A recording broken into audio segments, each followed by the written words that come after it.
Welcome to Real Estate Radio Live, an informative and engaging hour discussing everything you need to know about the world of real estate. Your host, Joe Cucchiara, provides you with insight and guidance on how to buy, sell, finance, and invest in real estate. He also offers real estate tax. A little bonus time for you on Wednesdays and Fridays. We're with you from 2 to 4. You can listen to us, tune in a couple different ways. One is on your radio, KDOW 1220 AM.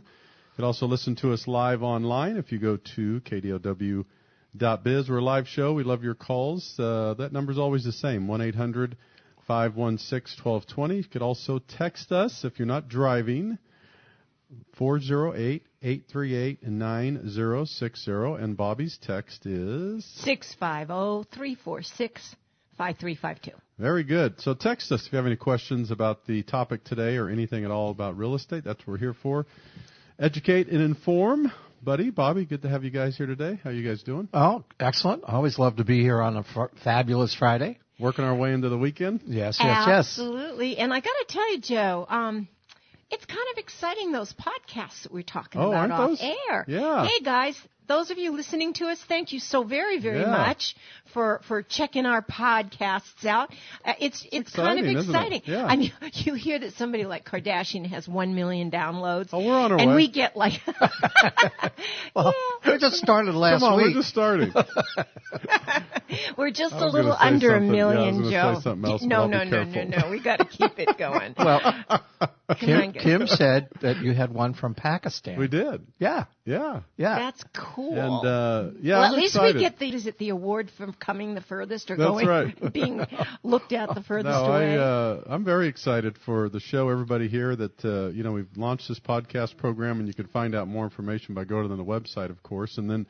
Stay tuned every day. They're launched on, the iTunes apps and Android and Facebook and Google, all that good stuff. So they're out there. And the fun thing is that the biggest number of downloads was on what is the most important asset of your home in which state? Isn't that cool? They were all looking at that. That was fun. You and Buddy had way too much fun. And actually, we thought to look back, we'd have thought maybe that was like a goofball show, but that turned out being one of the better ones. Well, if you think about it from a podcast, all those people in Kansas where I was picking on their bar in their house, and all the people in Minnesota in their 3-season porch, and the 747 mosquitoes that live up in those neck of the woods.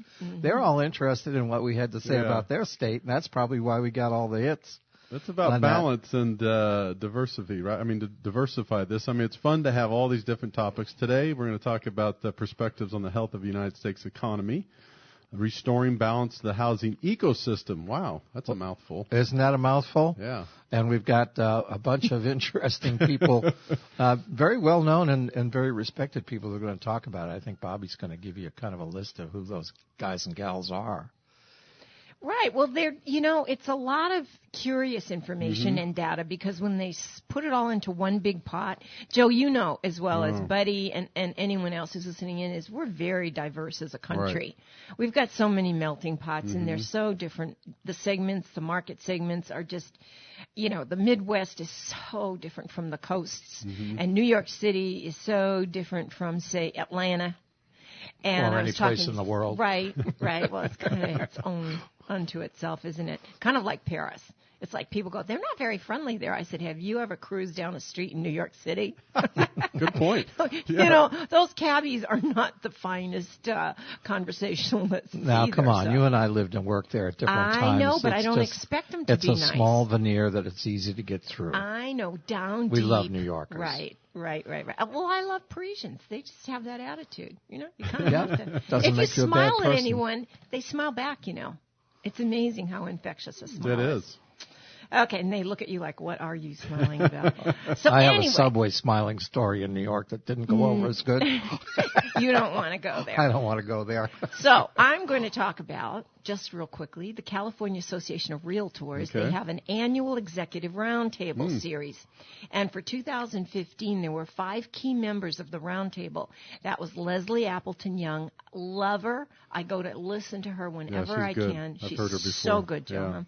Yeah. Lori Goodman, I've heard her name, haven't had the opportunity to hear her speak, but she's Housing Policy Finance Center, the Urban Institute. She's one of the directors.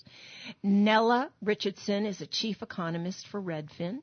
Jonathan Smoke is chief economist for Realtor.com. And then Christopher Thornburg is a founding partner of Beacon Economics, LLC. And if they go to what we had, didn't we broadcast it out, Bud? Didn't we blurb it out? We sent out the report. Or can they come to the website and get this report? They can get the background on all of these people. They'll have to email you to get the report. Oh, okay. Email me, Bobbi or text at or Bobbi email. Decker, or text me, and I'll get it off to you. Yeah, this is actually quite a list. I looked at a couple of the backgrounds. Like Nella was once the economist in the Federal Reserve. So, I mean, these people have looked good firepower. Looked around the United States, and they kind of looked at the whole picture. There's going to be some conversation about California, so don't run away. We're going to bring all this information home, but to look at the sort of the macro picture around the United States on a bunch of different categories is part of the plan. And so this activity is really part of the California Association of Realtors has put together a program, kind of an institute to do this kind of research and dig in more deeply on what's going on around the United States and, of course, of what's going on in California. And they broke this report into some key sections. The economy is number one, and they're going to look at the macroeconomics of this perspective. They're going to look at housing prices and affordable or available affordability credit. Yeah, affordability and credit. And then inventory, home ownership, housing demand and prices, and then policy solutions to work against some of the things that we're going to find that are, a little concerning. The world has changed and is changing. Some of it for good, some of it maybe for not as good as we'd like to have it. But Joe, Mrs. Yellen said some things. She has spoken, hasn't she? And what is that going to mean, if anything, in the mortgage business? I think that if not for our friends over in, devaluing the dollar and China and Japan and all the problems over there, that I think that might have been one of the major differences. There's some concerns still, as everybody knows, abroad with a lot of things that are going on. But I think there was a 50-50 chance that she was going to raise, but I think it's already built in, so to speak, I believe. I don't know that it would have surprised people much one way or another. Rates did rally yesterday on the news. The market rallied a little bit. And it dropped today. And then it dropped today. Right. So here we go. Because it's almost like they're punishing her for not doing it now. Yeah, it's so crazy. Emotional. It really is. And I think that's well said. I think that's the most difficult part about the world we live in today. The markets react to emotions, and it's quick stuff because information comes to us so quickly. So to answer your question, I don't know. I think it's been talked about, Buddy and Bobbi, for so long that everybody's just kind of prepared that, they're going to raise an eighth or quarter. And then another thing that a lot of people don't understand is this, in theory, doesn't have anything to do with the mortgage rates. The prime is mostly about credit cards and personal loans and auto loans and all that stuff, but a lot of people equate to because their home equity lines are tied to the prime. But typically, as a rule, what happens is when the economy improves, things are going better. When they raise rates, usually the mortgage rates will follow thereafter. But so anyway, not really much to talk about in there, and although to mention rates are still really good. I was just going to ask you, Joe, tell our really listeners what they are. So 30-year conforming is now back under 4%. I don't know how long it's going to last, but still, to this day, isn't it funny to talk about it? We talk about it a lot, but even at 4 and 4 1/4 and 4 3/8, my gosh, that is cheap money. Oh, compared historically, it's never been this good. Yeah. Well, I can't tell you that I was in a store, and I won't mention it, what the store was, but they were having this big sale, Labor Day, right? And if you opened and got a card from them, you got a special discount, another 20%, maybe 15%, Joe. So I opened it, and I got it in the mail last week. Do you know that interest rate is 25%? I almost dropped over. I paid that so fast, and they will never see me use that card again. I mean, I'm glad I got the discount, but what if I hadn't paid attention and just let it roll? I get hit 25% every. Oh my gosh, no way. And then people go 4.5, and I'm like, have you looked at your credit cards lately? I know, isn't that funny? Unbelievable. And there's no benefit to the credit card interest. Nuh-uh. Unlike You your used to mortgage. be able, remember years and years, 100 million years ago when you could deduct the interest on a credit card? Now you can't. Back in the good old days? Yeah, Yeah. you better pay those things off monthly. I'll just finish that by saying, I'll tell you right now, if you're a buyer and you've been frustrated for a while, I think get off that fence and come on out. Amen. Don't you think? Yes. Yeah. The inventory is increasing, Yeah. and there are multiple offers, Yeah. Joe, but they're fewer. Yeah. I'm just sensing it right here locally. Recently, with some buyers out there, and a couple of houses went on the market for less than $1 million, and realtors are going, "Gosh, we only have a couple offers. This is kind of weird." Mm-hmm. Yeah. So things are changing a little bit, so I would say, gosh, if you've been frustrated or been irritated or you thought to back off, now would be a great time to get back out there. Well, I think as we read through this 28-page report, the bottom line says you better move now. Yeah, 'cause I would agree. At least where we are, the distinctions that are bringing about the issues that we have today with inventory and pricing and all that actually are not going to get better. One of the comments that's made is that because of past events, and we'll talk about those, that we'll never get caught up on the inventory situation. Right. We're so far behind the curve. We've had 20,000 people move in the last 5 years, and they're projecting another 20,000 in the next 5 years. And how are we going to build up housing stock to help those people out? It's complex, so it really enforces that fact that it's time to get in. If you want to own a, you better start working on it hard right now. Buy it and let that equity start to grow for you. You Build both that agree? well. Just Build let that the well. equity grow. Yeah, because we're going to be playing catch up for a long time because of the inventory. Yeah, even if they went full speed ahead, which everybody's trying right now, in areas like this where there's no place to build and you're just going to go vertical in many places, it's going to be a catch up game for a long time. Yeah, the good news is that they also talk about our economy as probably one of the strongest ones because of the innovation that we bring about. And everybody wants to live central. That seems to be the core. I want to live in this particular complex so that I can bicycle to work. Right. A lot of people can. And they're young enough to live in vertical houses that are for I don't know if I'd want to run up and down those stairs every day, but God bless them. When you're in your 20s and 30s. They can handle it, can't they? Yeah. They can. There's your aerobics. Yeah. All right, we're going to take our first break. When we come back, we're going to continue this conversation. Great stuff, good information. If you have any questions, 1-800-516-1220. This is Joe Cucchiara with Real Estate Radio Live. We'll be back with you. And welcome back in. Thank you for joining us this afternoon. Joe Cucchiara with Real Estate Radio Live, sitting alongside Bobbi and Buddy. We are having a discussion today about the health of the U.S. economy and restoring balance, the housing ecosystem. And a lot of good information here, a lot of data. We're going to bring it back to California, but really, really good. If you have any questions, 1-800-516-1220, or you could text Bobbi or me, 650-346-5352 or 408-838-9060.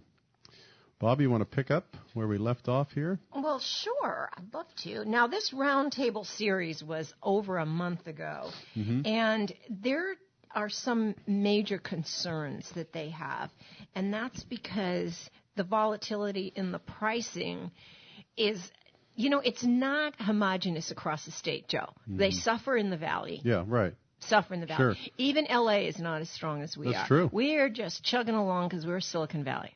And no, you're right. We forget about Fresno and a little further south when you talk about San Luis Obispo and some of these areas. Yeah, I mean it's good old California, but it's not like Silicon Valley. Chico, which is a city of trees. Right. Beautiful little city, hot, hot, hot, hot. But good thing they've got trees for some shade. However, it's not the same across the entire board. And Nella was one of the people who brought forth a really good quote. And she said, I'm concerned that this recovery, this particular economic recovery, if you want to call it that, has occurred without housing. It used to be that housing was the instigator for coming out of a recession and also going into a recession. But it was the economy and then the stock market is frankly that pulled the housing along. All right, so we see the recovery, and you know how emotional the stock market is. We were just kidding about it 10 minutes ago. Right. I mean, something happens in Asia, somebody sneezes over there, and suddenly we've got the sneezies over here. And I don't know how much of it really is intertwined. except it's a reaction, a knee-jerk reaction. So I wonder what that means when housing is discounted for widespread economic activity. And here's one of the quotes that I really am right in lockstep with her. Housing is the creator of wealth for the middle class. How many times do we say, jump in and let that equity start to grow? Because rent receipts get you nothing. So and true. here this lady, now I'm like, yay, Nella. You know, she hit it right on the head. We've got to get the middle class back in, allow them to purchase these homes, and let them start building this equity and this nest. I always put it in quotes, this little nest for family and for themselves into the future.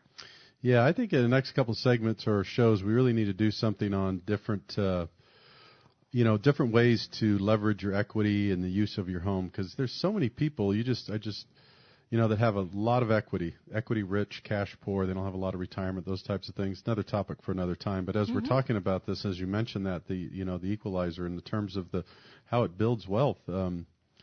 Some people led very ordinary lives and made decent incomes, but they still don't have enough to live on, and they're sitting on these homes worth a couple $1 million with a bunch of equity, and they're trying to figure out, what do I do? And if you happen to be in the stock market between 2000 and 2010, you got banged twice. Yeah. Yeah, thanks. Yeah. Well, I told you a couple of weeks ago, one of my nephews, Harrison, bought a little house. Well, his brother closed escrow. Bought a house in the downturn. And Brandon, yay, he kudos. did very well. He did so well. He just called me sitting by. I'm really tired of renting. And I said, no problem. Let me find you a great realtor in Denver. They did. She got him a place. He was able to take that. It wasn't his perfect place, but he could have dogs, which he couldn't have in a rental.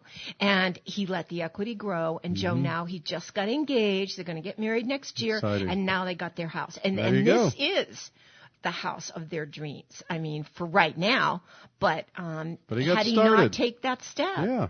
No, we talk about it all the time. Get started. Yeah. So part of the scenario that Nella brought up is what are we doing about our shrinking middle class? This is certainly a part of the conversation in the political arena these days. It looks like we might have to get to a little more detail in the next segment about it, but we're going to talk about education is the great equalizer, and we've got some information about education. The key is who's going to take leadership at fixing the education issues. Good point. Well, yeah, let's come back and we will continue, because this is a lot of good information. We'll continue to bring it to you. This is Joe Cucchiara with the Real Estate Radio Live, sitting alongside Bobbi and Buddy. Questions, 1-800-516-1220. We'll be back with you to continue in just alongside Bobbi and Buddy. Conversation today's perspective on the health of the U.S. economy, restoring the balance to the housing ecosystem. That doesn't have anything to do with trying to stay blue and green and all that, does it? Ecosystem. California's always going to be bluer, greener. Yeah. Just wanted to be sure. Ecosystem covers a lot. All right. So we kind of trailed off on the fact that there was pretty good consensus among these 5 experts that education would be the equalizer. If, in fact, we're ever going to return a middle class here in America rather than diminishing it, that education was going to be the doorway to change that. That's probably pretty obvious to see if you think about what we do here with innovation, and we attract some of the brightest minds from around the world. That's not necessarily true across this great country of ours. So the comment, they did a study. The study was done by Eric Hauschuk, it looks like, of the Hoover Institute right here in Stanford University, and Professor Luger Hosserman from IFO Institute of Economic Research in Germany. They found evidence that across the world, the national average of student performance at age 15 on international standardized mathematics test, and that's that's one that you can standardize, is predictive of the nation's future economic growth. The research reveals that on the international test, where the average score is 500, raising the average by 25 points would generate more than $40 trillion in cumulative additional output over the next 20 years in the United States. Wow. This is equivalent to an entire years of gross domestic product, a potential payoff that is hard to ignore. The issue with that is aren't we all arguing about what we should do about education? Where are the roadblocks in education? Some people are blaming the state. Some people are blaming the unions. There's enough blame to go around. Yeah. You know what I thought was very telling As a teacher, this tell us morning? what you think. Yeah, that's right. You were a former teacher. Yeah, former teacher. That's right. And You still they had teach, to but- pass. You know what? Your body's built a certain way, Joe, and I don't care how you cut it, the heart pumps blood a certain way. So if you don't learn how it pumps it in the correct manner, you flunk. Mm-hmm. And it doesn't matter if your kids, you don't think that I like him because he's got curly hair or because he's a little chatterbox or she's a little has nothing to do with anything. It's a standardized test. They need to learn how the body functions, and that's what you pass. But now it's blame game. And you know who brought that up today? It was so weird. I was driving along, and Madden, Coach Madden's one of my favorite coaches. Great. And they said, well, now they're blaming the Eagles. Was it the Eagles Costa? No. He's at Kansas City now for the game lost last night because he fumbled. Oh. And they picked it up and ran it in. Yeah. They said instead of saying our defense didn't play so well to keep them from scoring, they said, no, it was the fumble and that it was his fault. Yeah, because, of course. So they were doing the blame game instead of just saying, well, we just didn't play good enough to win. And I thought, Coach Madden says that, boy, there's got to be some truth, right? I love that. That's great, too, when you think about it, because there's too much blaming going on. Get out, yes. Yeah, way too much. All right, we're going to have to take another break. When we come back, we're going to continue. We're going to chat a little bit about California when we come back. Joe Cucchiara with Real Estate Radio Live, sitting alongside Bobbi and Buddy. If you have any questions, 1-800-516-1220. We'll be back in just alongside Bobbi and Buddy, talking about the health of the U.S. economy, restoring balance, and we are going to start chatting about California now a little bit. So medium home prices, my oh my. National Association of Realtors reported in July that the national median price sales price reached an all-time high. So California, as most of you may not be too shocked, as the California Association of Realtors research has reported that in the second quarter of 2015, the statewide median price reached $446,000, so nearly $447,000, which is 50% higher, you guys, than what California households' median income of $60,000. So how do you put that math together? Speaking of math. Yeah. That math. No, you're the finance guy. Come on, you tell us, Joe. I tried to push that off on someone else. No. If we're going to look stupid, we'll do it on our star. Yeah, I look stupid enough. So good thing I'm on radio. So the question is the bubble again, and we've had that conversation before. But there's the housing market, as most of us know. I mean, we're focused a lot on the Bay Area here, Silicon Valley, but now we're talking about California numbers here. But that's still remarkable when you think about that average, and 50% higher. Sure, and they said than the household, than the average income of $60,000. And it's interesting. And again, I hate to keep bringing it back, but this is our listenership is here, and that is, $60,000. If you're making $60,000 in income, you had better had hoped that you had been in a house for 30 years. Because if you go out and try to buy a house right now with that income, you're going to be having a hard time renting. Yeah, one of the people argued back that you have to take a look at how the demographics spread through California. So what really hit that, Joe, was that the areas where the biggest impact and change in prices, the dramatic changes were Los Angeles was number one, San Francisco was number two, and San Jose number three. Look at that. Surprise. So all that push on the statistics, it's a statewide statistic. Right. I'll fix my dentures soon. Is really forced by these three areas. So that doesn't equate to Fresno. Yeah, that's a good point. That's a really good point. It doesn't equate to even Sacramento. Right. These three. Central Coast. You're talking LA. You're talking glitz, glamour, movies, not necessarily radio, but TV. I mean, that's money, concentrated money. Yep. You look at San Francisco and San Jose, concentrated Silicon Valley money. So you got to skew those out. I mean, you kind of almost have to peel them off like the skin of an onion, because then you get to the meat of what's out there, and the more of the affordable housing. You really do. Yeah, so as long as those three areas continue to be the areas of innovation, that's where money's going to flow to, and there will be a lot moving around in these areas, and that's why people can pay these what other people would think are exorbitant prices for what are not particularly attractive homes. Well, I have to tell you, when I moved here in 1974, I thought the houses were ridiculously priced. Thank God I bought one. Because I would be in a tent somewhere. Yeah. You know, you have to just believe and get what you can afford. That was the one good thing I did, is I didn't buy a bug. You know what I mean, Joe? If you buy what you can afford and what you can get the most tax dollars back for, that's great. It's when you extend out on a high tension wire that everything snaps, when there's a little less ripple. Yeah. Isn't that a visual? Just start somewhere. We've said that before. Just start somewhere. Get started. Exactly. And then they also talked about pricing as an issue, and they said that when it comes to making peak-to-peak price comparison, Mr. Thornburg stipulated that the reason California has not, and he believes has not gotten back to its previous peak, I don't think so. Maybe some areas, but he extrapolates over the fact that we've had inflation. Do you know what I mean? And in not being inflation adjusted, that we're not really back up to that peak that we were at say 2008. Well, again, I don't he's know. talking I think about it can California work. I in know. general, I think right? it can work numbers to come out however you want them to.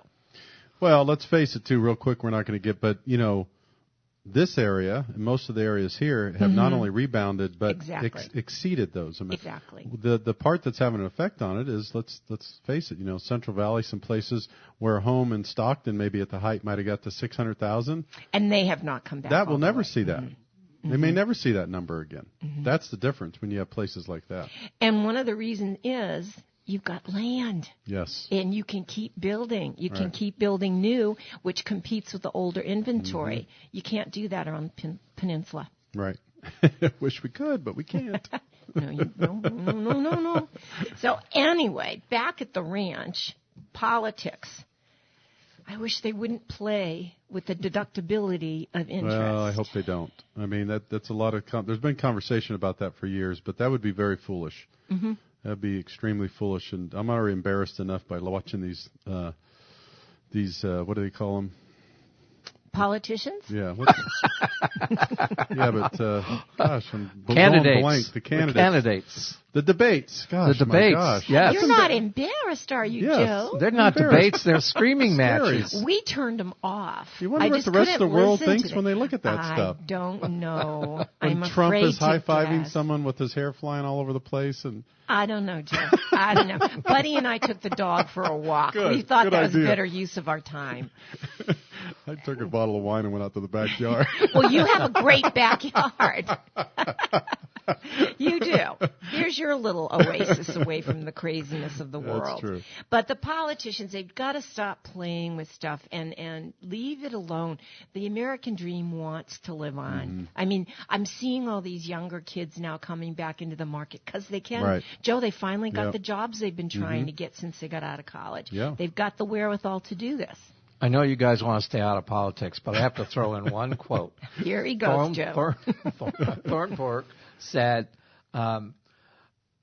there's this distortion in the market created by the California Environmental Quality Act and the Proposition 13.